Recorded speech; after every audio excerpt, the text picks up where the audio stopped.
Bonjour à tous. Alors, là j'ai deux batteries au plomb. Une batterie au plomb de démarrage de camionnette, moteur au moins 2 litres diesel, et une batterie au plomb à décharge lente. On parlera des différences entre les deux plus tard, c'est pas important pour le moment. Je souhaite calculer l'autonomie de mes batteries dans le cadre d'une installation électrique autonome par exemple, ou d'un système autonome d'enregistrement acoustique par exemple, peu importe. Donc dans tous les cas, vous avez des appareils électriques que vous allez brancher à votre batterie. Alors je vais distinguer deux cas de figure. Le premier cas de figure le plus simple, mais le moins réaliste, c'est que tous vos appareils électriques qui vont consommer des flux d'électrons sont en 12 volts, c'est-à-dire la tension nominale de ces batteries. Qu'est-ce que c'est que la tension nominale? N'ayez surtout pas peur de l'expression tension nominale. Je vous mets un épisode dans la description sous les vidéos dans lequel j'explique ce concept, c'est ultra simple. Je ne vais pas le faire ici puisque je l'ai fait dans un épisode dédié. Donc là, j'ai par exemple un fil électrique avec un interrupteur et une ampoule LED. Ça doit consommer quelque chose comme 5 watts de tête. C'est du 12 volts, elle fonctionne en 12 volts. À la louche, je pense que ça consomme 5 watts, ça. C'est le fabricant ou le vendeur qui m'a donné cette information.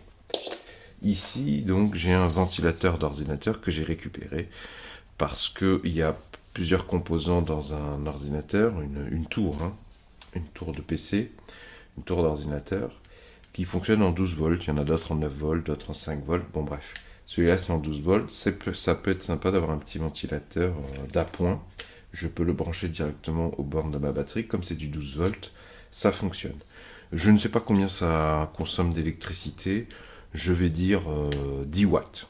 Donc, j'ai dit, l'ampoule fonctionne en 12 volts et elle consomme, j'ai dit, 5 watts. C'est très simple, la puissance en watts, c'est la tension en volts fois l'intensité en ampères. Hop. Donc 5 watts, moi je veux savoir combien elle consomme d'ampères, puisque là je suis dans le cadre d'une installation où tout est en 12 volts, surtout ma source d'énergie, et vous voyez que c'est une 90 ampères heure, notre exemple. 90 ampères heure, information cruciale pour calculer notre autonomie. Et ici, là, c'est marqué 110 ampères heure. Donc pour savoir combien d'ampères tire cette ampoule, je vais déduire une autre formule de celle-ci, c'est la même. I égale P divisé par la tension. Donc la puissance 5 divisé par 12. On va dire que ça fait environ 1,5, environ 0,5 ampères. Très bien. J'ai dit que j'avais un deuxième appareil électrique qui consomme 10 watts. Donc, ventilateur qui fonctionne en 12 volts, 10 watts.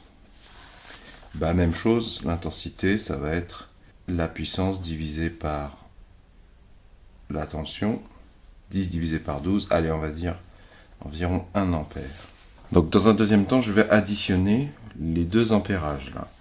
I pour l'ampoule et I pour le ventilateur. Ça fait 0,5 ampère plus 1 ampère. Allez, 1,5 ampère. Donc, cette petite installation électrique de deux composants, pour savoir l'autonomie, je prends 90 ampères heure, par exemple, et je le divise par 1,5.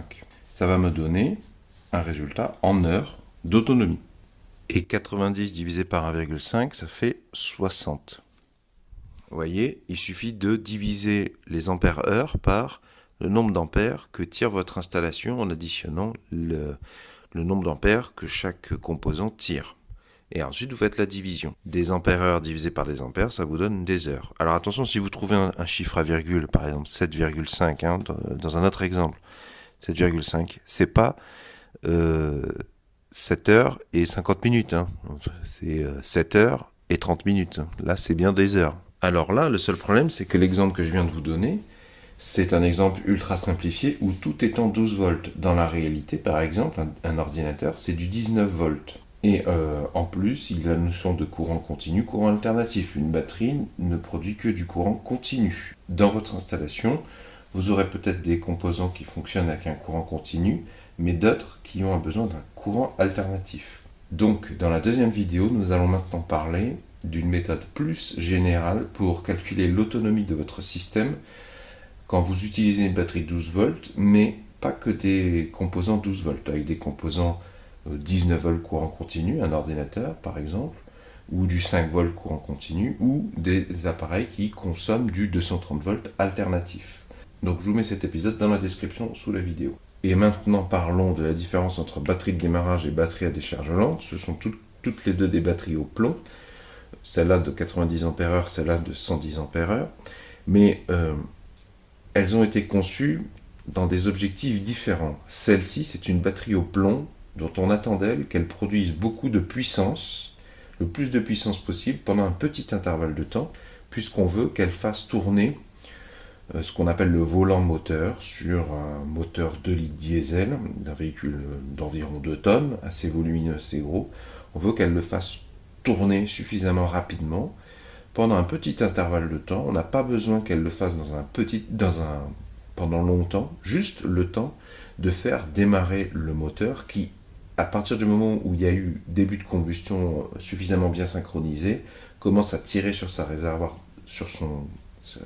de carburant diesel ou essence, et qui en plus recommence tout de suite à recharger la batterie par l'entremise de l'alternateur. C'est un cas de figure très particulier, celui des batteries de démarrage de voiture. C'est un des cas les plus répandus, mais donc ce sont des batteries qui sont faites pour donner toute leur puissance tout de suite, et donc qui ne sont pas adaptées à notre cas de figure. Parce que dans votre cas de figure, vous cherchez l'autonomie, vous cherchez en fait plutôt une batterie qui va donner le plus longtemps possible de la puissance, et non pas pendant un intervalle violent qui va durer une demi-seconde. Pour ça, on va se tourner vers ce qu'on appelle une batterie à décharge lente, qui, elle, est optimisée pour accumuler un maximum d'énergie quand elle est chargée, mais la restituer progressivement, et qui n'est pas faite pour qu'on tire dessus de manière violente. Donc on n'utilisera pas pour démarrer des moteurs, mais qui est là pour garder un maximum sa tension nominale, ou une tension proche de la tension nominale, de manière à bien faire fonctionner des appareils qui fonctionneraient en 12 volts le plus longtemps possible. Si vous n'avez que ça, c'est pas forcément excluant, ça peut être un très bon exercice de commencer avec des batteries à démarrage, mais sachez que donc elles ont un gros problème d'optimisation de leur charge. Mais ça peut être très intéressant de commencer à travailler là-dessus, et puis une fois qu'on a quelque chose qui fonctionne, de passer à une batterie à décharge lente. Et donc dans notre calcul d'autonomie, il faudra en fait, là j'ai calculé 60 heures d'autonomie, mais en fait il faut prendre compte que comme cette batterie, elle n'est pas faite pour tenir la charge très longtemps, pour donner du 12 volts ou pas loin du 12 volts pendant très longtemps, on n'aura pas 60 heures d'autonomie en réalité.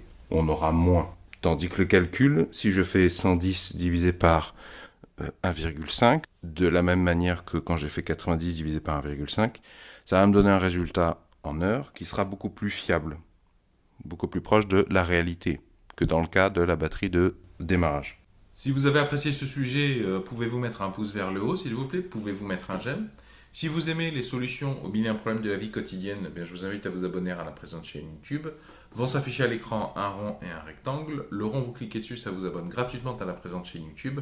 Quant au rectangle, si vous cliquez dessus, ça vous amènera vers tous mes épisodes dédiés uniquement au voyage en camionnette aménagée, ce qu'on appelle la van life, ou même le boondocking.